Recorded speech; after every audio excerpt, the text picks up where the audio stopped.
Olá, eu sou Patrícia Morgado e esse é meu podcast Socorro, eu tô exausta. Esse podcast ele tem o objetivo de falar sobre saúde mental, sobre desenvolvimento humano e, enfim, sobre assuntos que eu escuto, sinto, passo, experiencio, coisas que chegam até mim através da clínica, através dos meus amigos, através da minha própria experiência de vida.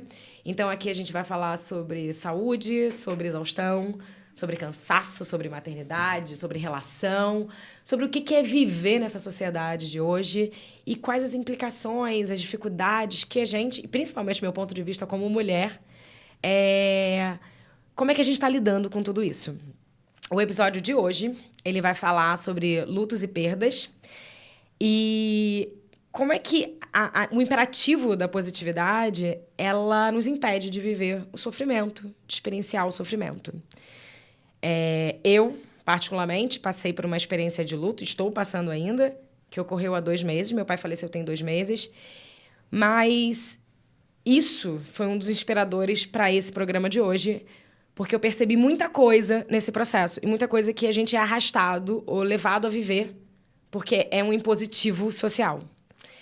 E para o encontro de hoje, eu convidei a Carla Magalhães, que é uma querida, foi minha professora na universidade. Ela é mestre em saúde pública pela Fiocruz, doutora em saúde coletiva pelo UFRJ e idealizadora do projeto social Tempo Rei. Gente, tem lá uma página no Instagram, segue lá, é @rei.tempo. E ele é dedicado a trocas e vivências sobre a finitude. Eu acho que, principalmente, a gente falar sobre finitude não tem a ver só com nascimento e morte. Tem a ver com ciclos. Tem a ver com os ciclos da vida, com coisas que a gente inicia, tem um meio, tem um fim, e depois começa a outra, e sobre transformação. Então, eu acho que essa ideia da gente de falar sobre luto e sobre perda tem a ver com a impermanência da vida. Então, Carla, seja bem-vinda. E eu queria perguntar, você está exausta de não demonstrar ou de não expressar o seu sentimento sobre o quê? Olá, Patrícia. Primeiro, super obrigada por esse convite super, super especial e necessário também para a nossa cidade, e não só para a nossa cidade, porque essa modalidade, esse formato, ele se expande para quem quiser em qualquer lugar do planeta. Isso é muito importante, poder falar sobre esses temas. Então, primeiramente, parabéns pela iniciativa e pelo projeto. Eu acho que eu já tive nessa situação de exaustão e eu... passei por uma situação recente, tem uns 2 anos, mas ainda tem ecos disso, de realmente experimentar uma situação de uma estafa laboral. Eu estava pensando nisso quando eu vim para cá. Eu, acumulando 3 trabalhos, realmente aquela vida de sair antes das 7, chegar depois das 10, todo dia, inclusive sábado. Eu só conseguia domingo, era um momento assim que eu acho que eu hibernava, era só não pensar em nada para me recuperar minimamente para a semana e aguentar tudo isso. E isso também me fez pensar como, às vezes, também a gente é engolido, né, por essa sociedade Pela rotina. da produtividade, do desempenho, e você tem que ser bom em tudo.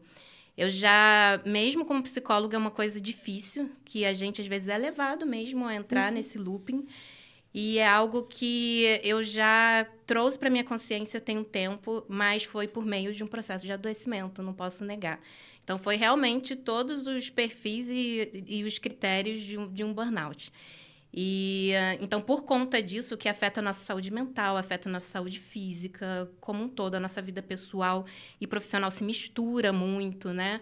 E aí a gente não tem tempo para absolutamente nada, né? Então, eu precisei reconhecer que eu também sou humana e também posso passar por essas situações, para poder ter essa pausa. Eu acho que pausa, para mim, hoje em dia, é uma das palavras mais importantes, assim. Sim. E pouco usada, sabe? E valorizada.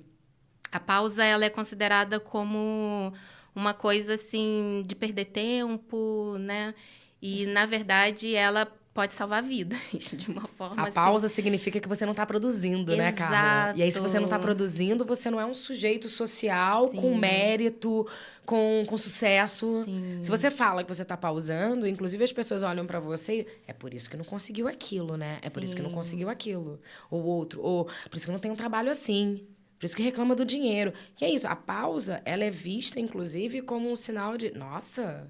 O que você está fazendo? Sim. Agora, você falou uma coisa do sofrimento aí nesse seu episódio, que eu pensei que é exatamente o tema de hoje. Você precisou passar pelo viés do sofrimento para se dar conta do que você estava passando. Sim. Então, você vê como é que o sofrimento ele tem um papel simbólico dentro, né, do nosso ser humano. Sim, é um grito de socorro. Sim. Eu acho, eu só lamento muito por, no meu caso, eu ter precisado chegar nesse ápice. Eu acho que não é preciso. E é por isso que é importante discutir esse tema, essas questões, porque nessa situação de estar ocupado 24 horas por dia, literalmente, não tem tempo. E aí entra no nosso assunto de hoje. A gente não tem tempo para diferenciar mesmo a nossa vida pessoal da profissional. A gente não se permite descansar.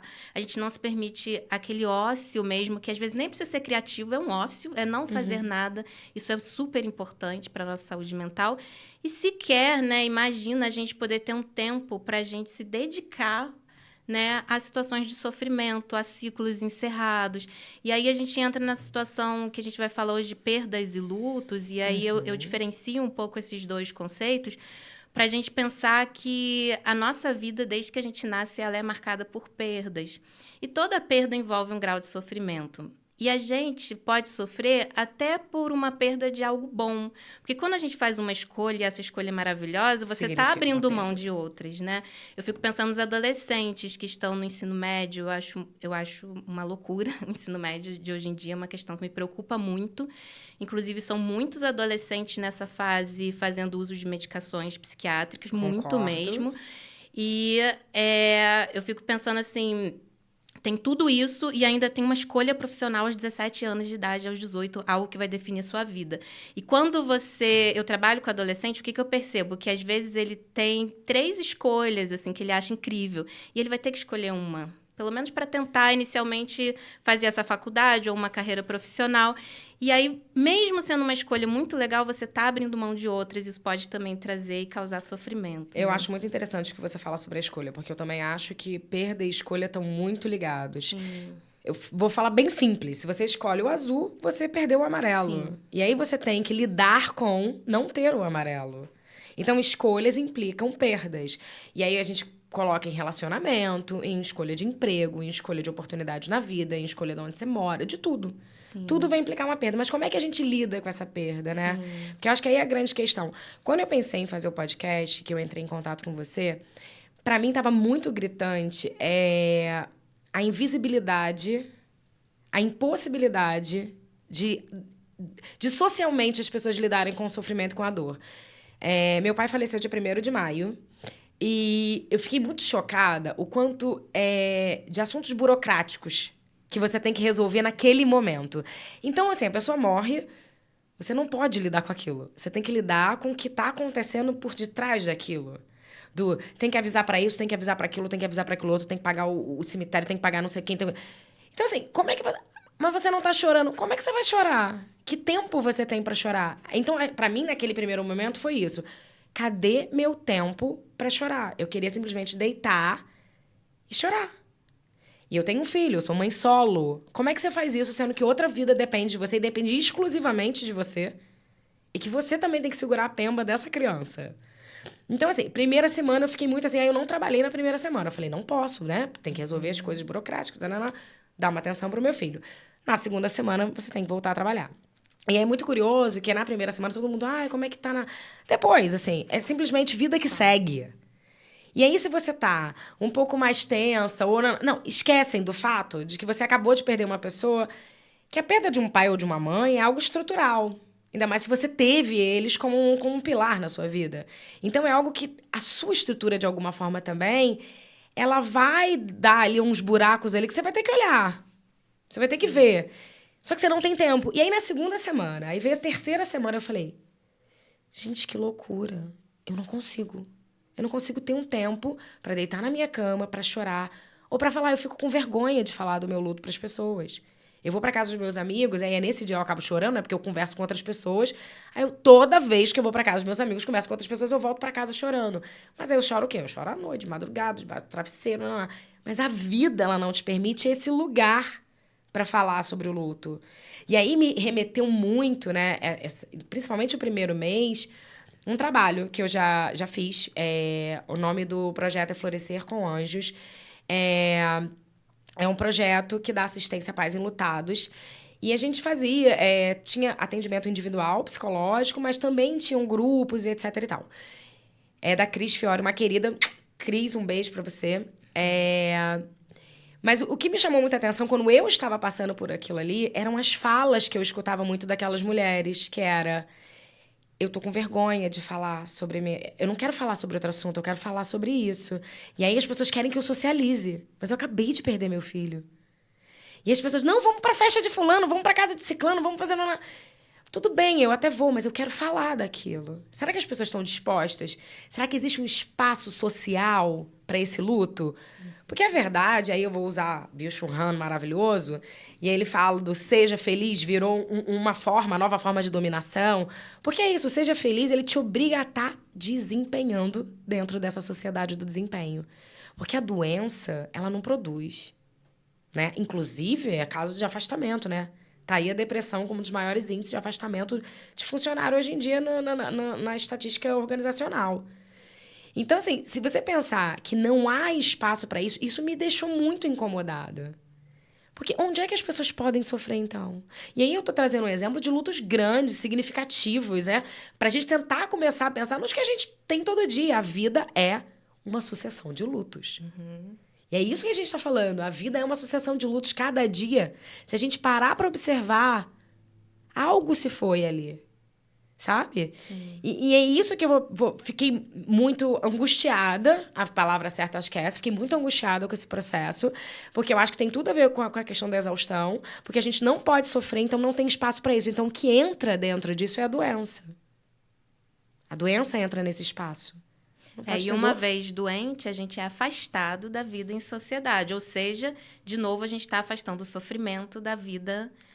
do coletivo. Do coletivo. Sim, exato. Pô, Carla, perfeito o exemplo. Porque, de qualquer forma, a doença ela não quer ser vista. O sofrimento, a dor, ela não quer ser vista. Ou você engole ela, sabe? Finge que ela não existe. Uhum. Ou, se você realmente chega num ponto, igual você falou, cheguei num ponto... Cara, não dava mais. E aí você precisa de você também é afastado, porque isso aqui a gente não quer ver. Gente doente, a gente não quer ver. A gente não quer falar. A gente só quer o quê? O seja feliz. Só que a gente esquece, né? E aí Byung-Chul Han também fala sobre isso, que a dor purifica. A dor é um filtro. E o exemplo que você trouxe sobre o seu burnout aí, foi isso. Foi a tua oportunidade de parar pra falar, olha, as coisas vão ter que ser revistas. Sim. É o estilo de vida que tá errado. Porque a sociedade, ela vai continuar a mesma. Você não vai mudar ela.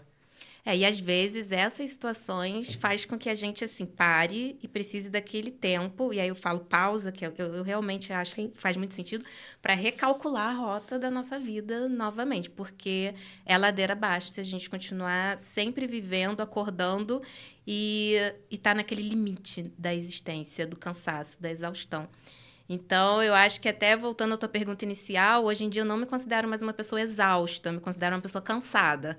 Porque ainda assim a gente está nessa cultura da produtividade e de lutar contra o relógio e não dá tempo, 24 horas, de fazer tudo que a gente precisa. Sim. Sempre a gente acorda, tem que fazer o de hoje e o que ficou de ontem, tem que fazer dessa semana e o que ficou da semana passada. A lista de demanda não dá. Sim, não dá. Não dá. E, assim, aí entra também nesse campo, né, Patrícia, da questão da mulher. É muito desigual, né? Sim. Isso dialoga muito com a convidada, né, do episódio anterior também, que vocês conversaram aqui. Os papéis são desiguais, assim, né? Então, a gente tem que dar conta de muitas coisas. E aí, pensar no lugar da mulher também nessa sociedade também faz a gente pensar que ela foi convocada e intimada a ocupar um lugar do cuidado. Exatamente. Então, quando tem, assim, uma situação como essa, me chama até a atenção, queria te dar meus sentimentos pela perda também do seu pai. Geralmente, não sei como que é na sua família, mas eu acredito que seja em muitas famílias, numa situação de adoecimento de um ente querido e também de morte, as pessoas que ficam à frente dessas situações burocráticas e do cuidado e de acompanhar, às vezes, uma pessoa numa internação hospitalar, majoritariamente são mulheres, assim, Sim. né? Existe uma autora feminista, assim, que eu li recentemente, me fugiu o nome agora, que ela diz assim, que quem limpa o mundo e que quem cuida do mundo são as mulheres, assim. Isso me chama muito a atenção. Não, e é triste, eu acho triste quando eu escuto um negócio desse, porque me dá a impressão que, então o nosso papel é de ser faxineira do mundo? Sim. Sabe? Eu que tenho que ficar limpando as cagadas de Sim. tudo. Sou eu, a minha responsabilidade é só minha. E a gente toma a frente mesmo, assim, porque o que acontece? A gente dá conta, e aí eu não acho que é uma coisa especial das mulheres, eu acho que o ser humano dá conta. Então, como a gente já é intimado e colocado nesse lugar, a gente acaba assumindo porque a gente sabe fazer, consegue. Porque é como a gente se Só que acostumou. a gente não deixa de fazer, de desempenhar as outras tantas coisas que a gente precisa, e aí vem o acúmulo. E aí vem aquele momento que a sociedade... E aí o Han, ele também diz muito sobre essa sociedade da resiliência, né? Que resiliência é um conceito importante até da nossa área da Sim. psicologia. Não estou falando contra esse conceito, é muito importante. Mas tem um limite também. Porque se a gente tentar ser resiliente com todas as situações que a gente passa na nossa vida, não tem espaço para angústia. Porque aí você tá Não falando sobre a tem coisa do good espaço. vibe. Exatamente. Tem uma diferença muito grande entre ser resiliente e vir com esse discurso da positividade tóxica. Exatamente. Vou usar um terminho da internet, tá, gente? Mas é Sim, esse. sim. Que é uma positividade que tudo você tem que ser resiliente. Foi o que você falou, tá, mas cadê o espaço Sim. pra angústia? Onde é que eu vou colocar? É porque é isso, a gente tá anulando a possibilidade dessa angústia. A gente tá robotizando a forma de ser e de pensar do ser humano. Olha, é melhor não dar espaço pra angústia, não, porque ela paralisa. E aí, Patrícia, a gente entra também numa questão, aí eu já um pouco mais conceitual, mas que eu acho muito importante, que é assim. Vários estudiosos do campo do luto, eles afirmam que o luto é um processo natural, saudável, que a gente atravessa. Né? Ele não... Tanto que esse conceito de luto patológico a gente não usa mais, ele já saiu do DSM, ele já saiu do CID. A gente usa hoje em dia um luto prolongado, que a gente chama que está dentro de uma linha de um transtorno, mas eu nem queria entrar nesse mérito aqui, Sim. que é uma exceção, né? Mas se a gente pensar assim, que pessoas que perdem entes queridos e outras coisas, assim, porque a gente não entra em processo de luto só por pessoas, né? E por entes queridos. Também, como Por a gente vem situações. falando, por qualquer perda, por algo ou alguém. Mas vamos focar aqui quando a gente perde alguém muito querido, né? Muitas pessoas poderiam passar por essa fase de uma maneira saudável, porque é um processo natural, é Sim. um processo que a gente enfrenta, a gente atravessa, né? Eu costumo dizer que o processo do luto, a gente não fala em fases mais, né? Sim. Tantos meses para a pessoa voltar. Não. Vou depois Não até fazer uma precisa pergunta sobre isso. entrar nessa... isso é uma coisa que não tem esse protocolo, ele é muito pessoal, ele é muito assim... Singular, O né? luto que você está fazendo do seu pai é seu, tem a ver com a história que você viveu e com os recursos psíquicos que você tem para lidar com essa morte, que é diferente do seu filho, de outras pessoas envolvidas nessa perda. E é um processo que ele não é solitário. E aí é a preocupação de tudo isso que a gente está conversando. Porque quando a gente perde alguém muito querido, a casa fica cheia. Mas essa casa cheia dura dias. Porque daqui a pouco todo mundo voltou para sua rotina. E aí a gente enfrenta a solidão. Nesse período de solidão, a gente volta para o trabalho. Porque a gente está nessa máquina de produtividade, não sei o quê. Então, também não se tem um tempo adequado para a gente ter esse descanso que a nossa mente precisa. Então, a gente volta do jeito que dá, né? E volta. E isso que eu queria trazer também, falar de morte, falar de perda, falar de dor e sofrimento. É um tabu, né? As pessoas fogem, você, assim, aquela pessoa chegou, as pessoas até saem do ambiente de trabalho. Você vai tomar um café, é a hora que você pode falar com um amigo seu, você receber um abraço e as pessoas se afastam, assim. A gente está realmente nessa cultura da alegria. Ficar invisibilidade da dor, eu não sei lidar, então deixa eu me retirar. E aí Só que a pessoa fica sozinha. Sim, e aí algo que poderia ser atravessado de uma maneira natural, saudável, mas com apoio, acaba se tornando algo invisível. Você tem que realmente sufocar, você esconde, você isola e você nega. E você finge ali, você sai de casa para trabalhar e para viver sua vida. E você coloca uma outra máscara estou produzindo, estou bonita, estou indo para academia, nananã, tá tudo sob controle. Que é uma máscara. Né? Me irrita um pouco essa ideia do equilíbrio também, como se a vida, né? Vamos buscar o nosso equilíbrio. A vida, ela desequilibra em muitos momentos e tudo bem. Se a gente está lá embaixo, às vezes a gente precisa ficar lá um pouquinho. O problema é só realmente quando esse lugar se prolonga, mas a gente volta. E é importante ter esse apoio, eu acho curioso, né? o equilíbrio, o que você falou assim, exatamente, a gente... Tem um outro cara que eu adoro, que é o Tina Ryan, que ele fala que a gente tá no potinho. O potinho é o mesmo pra alegria e pra tristeza. Tá tudo no mesmo potinho, sabe? E como tá tudo no mesmo potinho, a gente vai equilibrando aquilo ali da maneira que dá. Horas vai estar aqui, horas vai estar aqui, tanto faz. E aí, quando você fala do... Às vezes a gente vai estar lá na tristeza e a gente precisa estar na tristeza. Eu acho que por ter a possibilidade de perceber isso, de viver isso, isso é equilíbrio. Exatamente. Isso é equilíbrio. Não estou bem. Não estou bem, como é que você tá? Não, tô legal. Sim. Às vezes, mas como é que você tá? Eu falei, gente, uma loucura, eu não sei. Eu ainda tô não sei.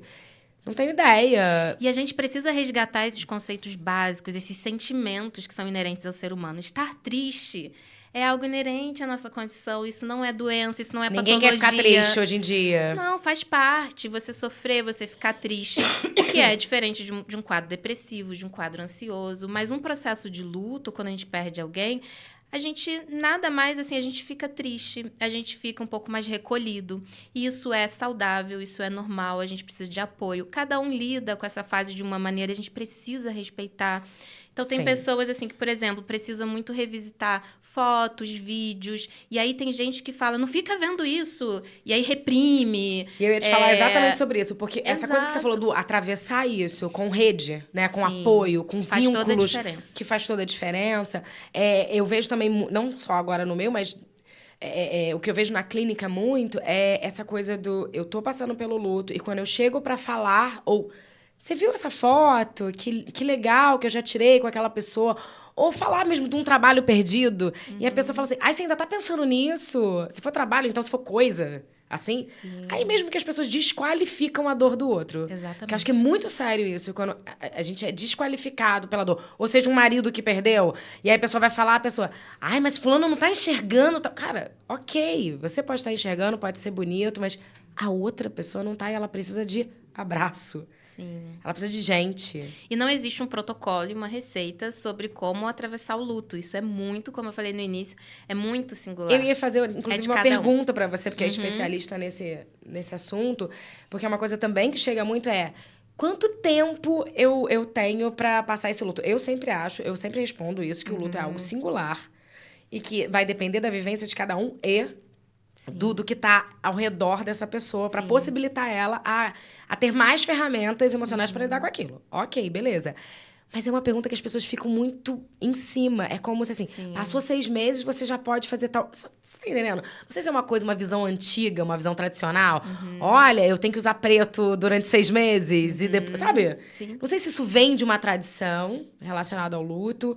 Ou se, sei lá, se teve em algum momento da história, se isso foi validado de alguma forma pela psicologia. Enfim, acho que você pode falar melhor. Sim, já foi. E ainda bem que mudou. A gente falava em 3 meses. Já tiveram vários momentos, assim, que isso mudou.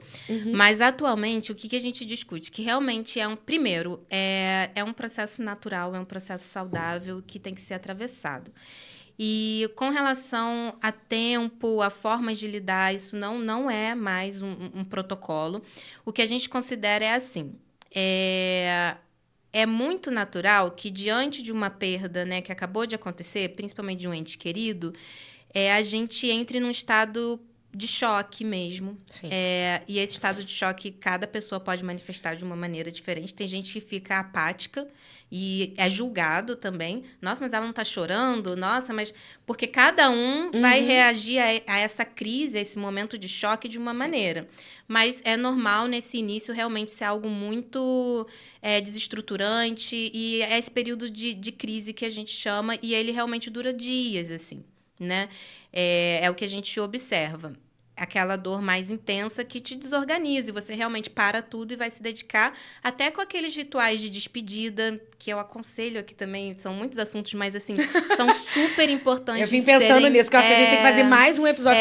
Eu vim pensando em tanta coisa também que eu queria colocar. Só a questão do ritual, eu já falaria... A gente tem uma outra coisa. Ó, vamos anotar ritual na próxima. Sim, Luto mas e ritual. só, assim, é muito importante. Tem gente que quer evitar, né? Eu não vou a velório, eu não vou frequentar nenhum ritual de despedida, seja religioso religioso, seja o que for, mas eles têm uma função muito importante. Então, eu que trabalho bastante no meu consultório com pacientes enlutados, eu costumo até dizer assim, quando a pessoa mora fora do país e perdeu um ente querido aqui, eu incentivo essa pessoa a ritualizar essa perda de onde ela estiver. Mesmo que ela não possa ir ao velório, ao enterro, reserve um momento, dedique algo a essa pessoa, seja assim, ler algo que você acha, honre a memória dessa pessoa. Tire um momento para você fechar esse ciclo, porque se você não participa, esse ciclo pode ficar aberto. Então, eu acho curioso que tem a ver com esse simbólico, que eu até escrevi lá no Instagram, que, cara, a dor, a gente não pode tirar dela o caráter de símbolo.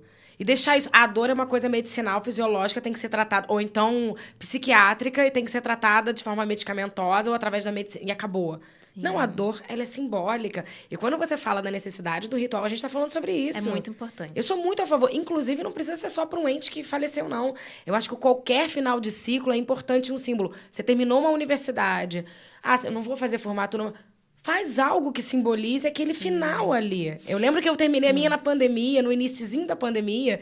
Eu chamei meu amigo, Max Pereira, e eu falei, não, já que eu não posso fazer uma formatura com todo mundo, você vai estar aqui comigo. Sim. Né? E ritualizou aquele momento. Ritualizei, né? E no final apareceram mais 2 amigos, eu falei, é isso, acabou. Sim. É o momento em que eu entendi que aquela fase acabou. E eu acho que o rito é muito importante. Eu acho que é rito de passagem. Sim, como um todo. Que como a gente tá falando, luto, perda, a gente também tá falando sobre passagem para algo diferente, para algo novo que tá chegando. E aí é legal a gente pensar, né? Eu que tô grávida agora. Ai, gente, a gente falou de luto e nascimento, tão assim, são ciclos, né? Exatamente. Eu venho pensando muito nisso, né? Eu tô com 5 meses de gestação agora e eu fico pensando, nossa, como eu já tô me preparando. Antes de vir para cá, eu fui a uma consulta, eu peguei exames. A gente se prepara para a chegada, né? De um ser vivo. Sim. Que é amado e desejado. Por que a gente não pode também se preparar para a partida dele, né?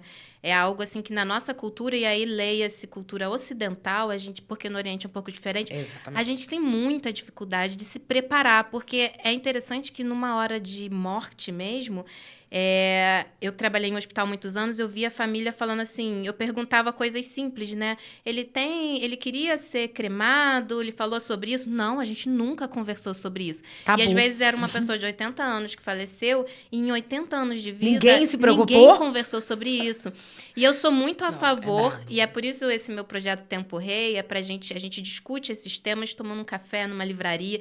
A gente não precisa falar desses temas só quando a gente está passando por ele, porque quando a gente está passando por uma perda significativa, a gente está em crise, a gente não tem condição de raciocinar. Então, a gente pode e deve trazer esses assuntos para o cotidiano, né? Gostei disso que você pontuou, que esses assuntos que são muito tabus, né, relacionados a ciclos. E aí eu vou colocar todos, porque aí me remeteu à maternidade. Porque também todo mundo fala muito sobre. Sim. Como é que vai ser? Como é que... O parto vai ser como? Como se fosse um espoleto da vida. Meu parto vai ser assado, frito, com brócolis, com não sei o quê. Enfim, não vou entrar nesse mérito hoje, mas eu vou falar disso aqui em algum momento. Sim. Só que aí, na verdade, ninguém se preparou para essa ruptura, que é esse bebê imaginário para um bebê real. Sim. Que também é uma passada de ciclo, que aí é exatamente isso que eu percebi quando eu estava me preparando para o podcast. O meu maior luto foi a minha maternidade. Sim. Porque quando você lida com um bebê real que muda e reestrutura toda a sua vida, toda, ainda mais no início, que você tá completamente absorvida, parece que você tá em Nárnia. Ninguém fala sobre isso.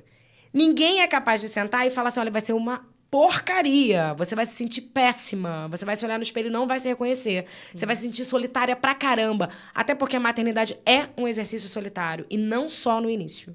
Sim. Então, ninguém quer falar sobre isso também. Aí você, depois que a pessoa tem, fala assim, nossa, mas ninguém fala sobre isso. É por isso que eu faço grupo terapêutico com mulher, grupo de acolhimento materno. Gente, a gente precisa falar sobre essas coisas. Porque é uma romantização, sim, né, da maternidade. E a morte, eu acho que não tem nem a romantização. Tem aquela coisa assim, tabu, não posso falar. Não se fala. Não vamos falar, como se isso não fosse existir. Mas é a única certeza que a gente tem. Sim. E aí você fala assim, poxa, mas por que não falar desses assuntos que vão envolver sofrimento? Exato. Vão envolver dor, vão envolver sofrimento. E aí eu também pego uma outra frase do Han que ele fala. A dor é vista como fracasso na nossa sociedade. Por que a gente foge dela? Por que a gente vive nessa fuga da dor. Porque ela é vista como fracasso. E ninguém quer ser visto como fracassado hoje em dia. E aí que A entra gente o vive a perigo. cultura do sucesso, né? Porque se a dor é associada ao fracasso, você não tem tempo e nem espaço e nem pessoas com quem você possa viver e atravessar Sim. esse momento de uma forma saudável. Sim. Então, o que você vai fazendo? Você vai silenciando a dor, você vai negando a sua própria dor, né? Você tá de luto e não pode falar sobre seu pai, não tem espaço para isso, todo mundo se incomoda. Ih, Patrícia tá baixo astral, não vamos convidá-la para tomar uma cerveja. Cara, Rola exatamente isso isso. que eu penso. Eu falo assim, gente, mas eu tô A muito pessoa chata. é isolada. E às vezes eu acho até assim que a pessoa pode, se ela se sentir à vontade, isso é de cada um, ir ao bar, tomar uma cerveja e conversar sobre essa dor. Uma coisa não inviabiliza a outra também, acho. se a pessoa se sentir à vontade. Eu tenho pacientes que se recolheram, preferem ficar Você pode ir quietinho numa em festa, casa. dançar. E ok. Mas existe Pra a expurgar. culpa também Sim. da pessoa. Não, mas eu perdi meu pai, eu não posso tomar uma cerveja e me divertir. Também tem isso. Que isso Enfim, é cultural. é que aí, cultural aí você também. me fez me lembrar uma É. coisa. Eu lembro que a primeira vez que eu bebi um defunto, por exemplo, foi aqui em Ah. Friburgo, numa família que era da roça. E que eu era bem jovem. Eu falei, gente, como assim? Né? Porque minha família não era assim. Hoje em dia é. Minha família também bebe defunto e é isso. Mas naquela época, tem mais de 20 anos, aquilo era assim. Aí depois eu tive uma amiga que perdeu a avó em Minas, interiorzão. Gente, eles velam dentro da própria casa, todo mundo comendo, bebendo, indo pro bar, Sim. voltando. Então isso é muito cultural. Eu Sim. ontem vi uma referência, inclusive, eu até indico, tá, gente? Um filme de criança chamado A Vida é uma Festa. Ah, é lindo. É lindo, né? Eu vi com o Caio. Prepara o tem uns dois- lencinho. Exatamente, eu vi com o Caio, deve ter uns 2 meses, mas achei fantástico, porque exatamente mostra uma outra forma de lidar com a morte, que é uma forma dos mexicanos lidarem, né? Que eles festejam os mortos, né? E não ficam nessa culpabilização em referência aos mortos. Mas também ele bota ali algumas questões que os vivos ainda trabalhavam, da tradição, de como é que tinha que ser, como é que tinha que ser, como é que não tinha que ser. Então, assim, acho que vale muito a pena pra gente pensar um pouquinho sobre essa ausência e como é que a gente lida com isso. Então, eu indico, acho que é da Pixar, eu acho que eu vi na Disney, Sim. né? Sim. Eu acho que vale. E aí, assim, só para concluir essa questão também do tempo, né? Quanto tempo que é permitido sofrer, esse processo de luto e tal. Então, a gente não fala mais nesses prazos, isso é uma coisa que realmente é um processo singular, mas a gente observa que, por exemplo, passado 6 meses, mas aí, gente, não são 6 meses cravado ali no calendário.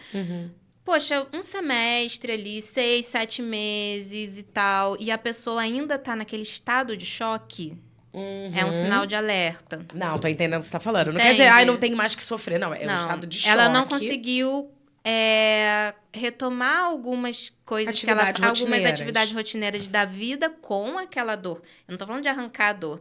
Mas você vai levando e convivendo com ela. Você vai se adaptando com a ausência dessa pessoa. O luto é isso. Gente, não existe não sofrer mais por uma pessoa querida. A gente vai sofrer pro resto da vida. O que existe é assim, é uma dor que é desse tamanho. Ela é imensa, assim que a gente passa por ela. Ninguém está preparado. Isso não existe. A gente não tem preparação para a morte. A gente pode falar dela e melhorar a nossa relação, mas é sempre um susto, um impacto muito grande, né? Que é até saudável. Se a gente ficar pensando na morte mesmo todo dia, a gente não sai, não vive, não sonha.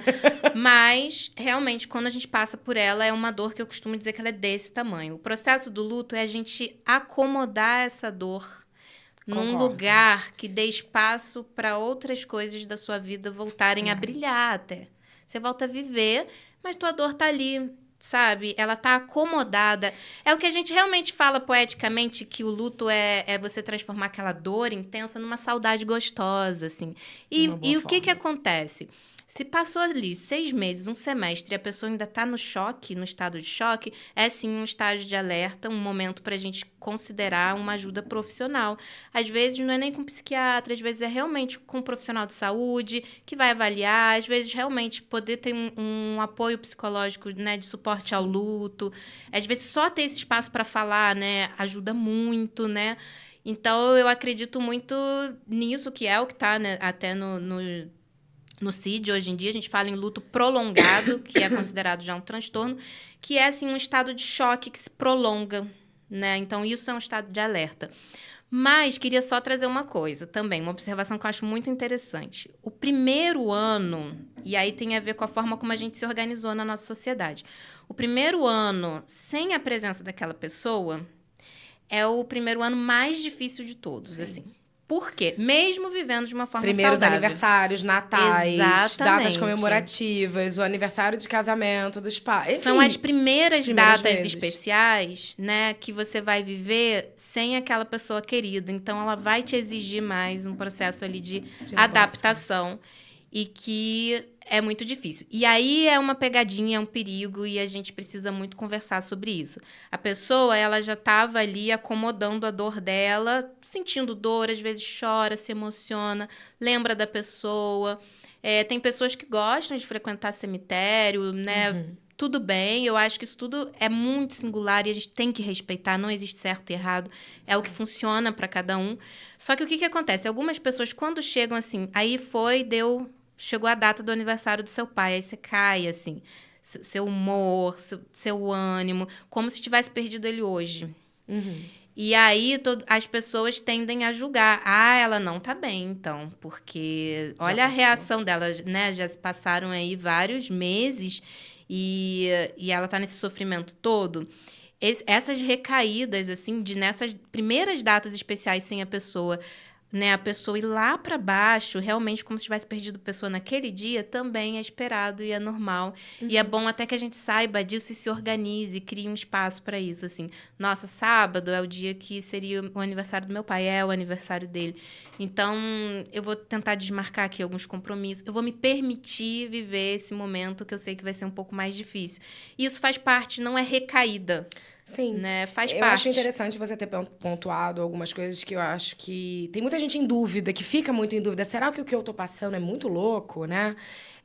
Será que nesse momento, que era aniversário do fulano, e eu tô assim desse jeito, será que eu que tô depressivo? Porque aí tem esse questionamento. Sim. Eu tô com depressão, eu tô com... Gente, às vezes é luto. Sim. Ok, é tristeza. Saudade. Tem uma recusa dessa tristeza, né? Sim. E é isso que me deixa mais impressionada. Eu acho que uma falta de informação também, de entender que são processos. Sim. São processos que vão acontecendo, que vão amenizando ao longo do tempo. E, como você falou, não vamos esquecer, não é... Ai, nunca mais... Conheço pessoas que falam assim, fulano faleceu, tá em 10 anos e lembra... Gente, claro que você vai lembrar, foi importante da sua vida, ponto. Sim. Agora, o que eu acho importante a gente pontuar, que aí eu pego o gancho da sua rede de apoio, né? Que eu acho que aí é que tá o grande lance da coisa, né? É a gente ter rede de apoio para poder passar pelo sofrimento. Exato. E não jogar ele para debaixo do tapete. Sim. Porque, normalmente, nessa sociedade do desempenho, a gente não pode sofrer. Tem uma coisa também que eu li nesse livro aqui, que é o... Assim, na verdade, eu usei bastante ele para o podcast de hoje, que é o Sociedade Paliativa Dor Hoje. Eu acho esse livro fantástico. E ele fala que, como hoje em dia cada um é responsável por criar a própria felicidade, né? Nós somos empreendedores de si mesmo. Essa coisa maluca que a gente vive, né? Então, se a gente não está feliz, a culpa é nossa. Sim. Sabe? Então, se a gente tá num ambiente social que você não tá feliz, que é igual você falou assim, não vou chamar a Patrícia então porque ela vai chorar. Meus amigos me chamam, tá? Ok? Mas essa coisa de criar a própria felicidade, ela te deixa também nesse lugar em que felicidade e sofrimento, elas se tornam um assunto particular. Exato. Então, é só você que tem que cuidar disso. E a gente tá falando exatamente do contrário. Não. Para lidar com o luto, não. Para lidar com o luto, a gente precisa... de mais pessoas que estejam ali, inclusive para que esse luto fique confortável e não vire uma coisa que precisa ser reprimido, que precisa ser escondido. E, Paty, sabe o que me chama atenção também? Por eu trabalhar com esse tema, né, é muito comum até fora da minha vida profissional eu estar num ambiente e eu percebo, às vezes, um amigo que está passando por uma situação, às vezes num lugar, até num momento descontraído, que vai me contar uma situação e a pessoa chora e fala um pouco da sua dor, né, por diversos tipos de perdas. E o que me chama a atenção é assim, que nesses momentos a pessoa se desculpa. Ela fala assim, ai, desculpa, desculpa. Ai, desculpa por eu estar chorando. Exatamente, eu faço E isso, eu costumo dizer assim, que olha... Olha, não vou falar desculpa, amigos, mas é sobre isso, tá? E eu fico preocupada com esse tipo de fala, porque eu acho horrível também. Nessas situações eu falo assim, olha, e de verdade eu falo assim, eu me sinto honrada, né, vivendo nessa sociedade que a gente está vivendo hoje, quando uma pessoa se sente à vontade, na chorar liberdade de chorar na minha frente. Para mim é um presente que eu ganho. Eu falo assim, eu consegui proporcionar um ambiente acolhedor num mundo em que não tem espaço. A gente está sufocando a dor o tempo todo. Então, eu acho que eu também gosto sempre de dizer, sempre que eu tenho uma oportunidade de fala, eu digo isso. Gente, vamos chorar as nossas dores, as nossas perdas, as nossas tristezas. Nós não somos bons em tudo. Eu acho tão importante dizer isso também, assim, é libertador também. Também acho. Quando Nossa, a gente chega a não tirar um peso. precisa. Eu não sou Mulher Maravilha, não quero ser, não vou dar conta de tudo, não sou heroína, eu sou um ser humano que sou frágil, nem sempre eu tô bem. E eu acho que é a gente aceitar esse lugar de vulnerabilidade que a gente faz com que a gente acesse a vulnerabilidade do outro. Porque se eu também acredito que eu tô, né, positiva, maravilhosa e tudo dá certo, eu dou conta de tudo, eu controlo tudo, eu também não consigo ouvir o sofrimento do outro. Eu acho até... Aí a gente começa a ter essa hierarquia também, né? Da dor e do sofrimento, né? Porque quem tá sofrendo é fraco. Então, ele tá errado. Eu acho engraçado. E aí a felicidade também, que aí eu vou num contraponto, né? Aí ela precisa ser exposta, porque também se você não expõe a felicidade, parece que você não é feliz. Sim. Você é fracassado também. Sabe uma necessidade que as pessoas ficam nessa de... Mas eu não postei, eu não coloquei lá na rede, eu não sou tão feliz, porque eu vejo as pessoas passeando. Eu falei, gente, as pessoas não estão fazendo nada disso, esquece essa porcaria. Isso que ele é um recorte da vida particular daquela pessoa. Mas eu também vejo um contraponto disso que é entre essa ideia se eu tô mais recluso, se eu tô entendendo ou dando espaço à minha angústia, eu tô fracassado. Sim. Mas aí, em contraponto, eu tenho que estar super feliz me expondo. Só que isso tudo tá muito ligado ao fracasso. Porque a falta de exposição também... Mas fulano não posta nada, fulano não é interessante. É como se você só fosse interessante se você não sentisse a dor e também expusesse uma felicidade fake. Sim. Recortada. Sim. Né? Não vou nem falar fake não, tá, gente? Mas um recorte da sua vida pessoal, porque aquilo ali é um recorte. Sim. Não é a vida toda, né? Tem uma frase desse livro que eu queria trazer, que ele fala que o dispositivo de felicidade individualiza o ser humano e leva à despolitização e à dessolidarização da sociedade, que é um pouco do que a gente tá falando. Cadê a solidariedade pela dor do outro? Cada um tem que cuidar da própria felicidade. Nossa, isso é duro. Ela se torna um assunto privado. E também o sofrimento ele é interpretado como resultado do próprio fracasso. Assim há, ao invés de revolução, depressão. E aí eu acho que a partir disso, assim, ficou pra mim muito forte isso que eu falo assim, cara, se eu pudesse resumir tudo, seria nessa frase que eu falo, é sobre isso que a gente tá falando, uma falta de solidariedade pelo sofrimento do outro, um atropelamento do sofrimento do outro, né? E por uma falta de entendimento de que é necessário passar pelas angústias. Mas isso tem a ver com a forma que nós vivemos hoje, tem a ver com os imperativos de positividade, de desempenho, de tem que dar conta de tudo. Como é que vai dar conta de tudo? Não consegue nem dar conta da lista, vai lidar ainda de sofrer? Não dá pra sofrer hoje, não. Sim. Escuto muito isso na clínica, uma dificuldade imensa de falar sobre o que dói. E aí as pessoas vêm numa superficialidade que eu falo assim, gente... Eu já me questionei muito, e eu acho que isso acontece também com os meus amigos, assim, tem alguns. A minha irmã também, a gente sempre fala sobre isso, que é... Por que eu vim tão profunda? Por que tem que refletir tanto? Eu também, eu sou chamada de complexa. Complexa, em todo exatamente. lugar que eu gente, vou. eu escrevo e eu falo de saúde desde muito antes. Desde quando Você pensa muito. Você pensa muito. E aí eu tinha uma mania, lá muitos anos atrás, de escrever frases. Eu sempre gostei muito de escrever, né? E as minhas amigas olhavam e falavam assim... Nossa, o que é aquilo que você escreveu hoje? Nossa, você tá passando por alguma coisa? Tem alguma coisa acontecendo? Eu falava assim, não, gente, sou eu. Só que, às vezes, também, quando eu olho esse contraponto da superficialidade, eu falo assim, não, peraí, eu prefiro isso. Porque exatamente o que você falou, do dar-se conta, do entrar em contato com o sofrimento, só é possível para quem tá disposto a isso. Sim. E aí a gente entra numa cilada, porque a gente vai negando, a gente entra, a gente enquanto sociedade, né? Fica nessa sociedade aí da felicidade muito individualista, não dando espaço para a dor, para o sofrimento e para a elaboração dos nossos lutos. E a consequência disso é justamente as patologias, porque aí realmente, se eu tenho a oportunidade de expressar e de viver coletivamente, com apoio, um processo natural de dor e sofrimento, a partir do momento em que eu não faço isso, essa conta vai chegar. Sim. E aí e ela chega de uma maneira ruim, porque aí, de repente, já é uma síndrome do pânico, que não tem muita explicação. É só uma angústia. Mas eu não sei, eu ouço muito isso dos meus pacientes. O que tá te angustiando? Eu não sei. O que tá te entristecendo? Eu não sei. E aí é só o processo de psicoterapia e, às vezes, com auxílio, realmente precisa, às vezes, inicialmente, pelo menos, de um auxílio medicamentoso. E aí a gente vai entrando e vai vendo o número de lutos não reconhecidos. Isso é um conceito também, depois eu vou falar desse livro que eu trouxe.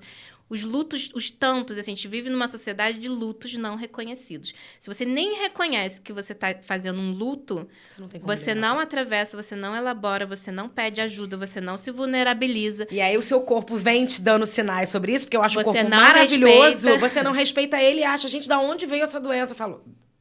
Ué, peraí. Aí, de repente, o que vem são inúmeros diagnósticos psiquiátricos que realmente existem, acontecem. É síndrome disso, síndrome daquilo, ansiedade generalizada. E, na verdade, então, assim, eu acho que, talvez fazendo uma síntese de tudo isso que a gente está conversando aqui, eu acho que, se eu pudesse dizer uma coisa, eu diria assim, gente, que a gente possa, enquanto ser humano, aproveitar muito todos os momentos bons e lindos da vida, porque tem também, né? A vida não é só sofrimento, mas que a gente possa desfrutar. São esses bons que nos mantêm de pé nos ruins. Das nossas amizades, de tudo aquilo que a gente constrói, dos resultados da nossa vida profissional, vínculo acadêmica. Pessoal, eu sempre bato muito pé em cima disso. Vincularização. Sim. Uma sociedade que está insistindo tanto nessa coisa da individualização. Sim. O que mantém a gente de pé são os nossos vínculos. Sim. Então, é apostar neles mesmo. E que a gente possa viver e desfrutar desses excelentes momentos e lindos da vida, que valem muito a pena, sem deixar de reconhecer as nossas perdas, os nossos fracassos, as nossas vulnerabilidades, e que a gente também dê espaço para o sofrimento, para a dor, que a gente possa pedir ajuda, que a gente possa chorar com um amigo. Gente, chorar realmente lava a alma. Eu sou uma pessoa assim que realmente, no mundo que a gente está vivendo hoje, que as pessoas choram escondido, porque choram, né? Mas está escondido, né? Quando alguém tem a liberdade de chorar na sua frente, é um presente. Deixa, dá teu ombro. Então, assim, eu acho que a saúde mental não é ser feliz o tempo todo. Não é experimentar essa positividade o tempo todo.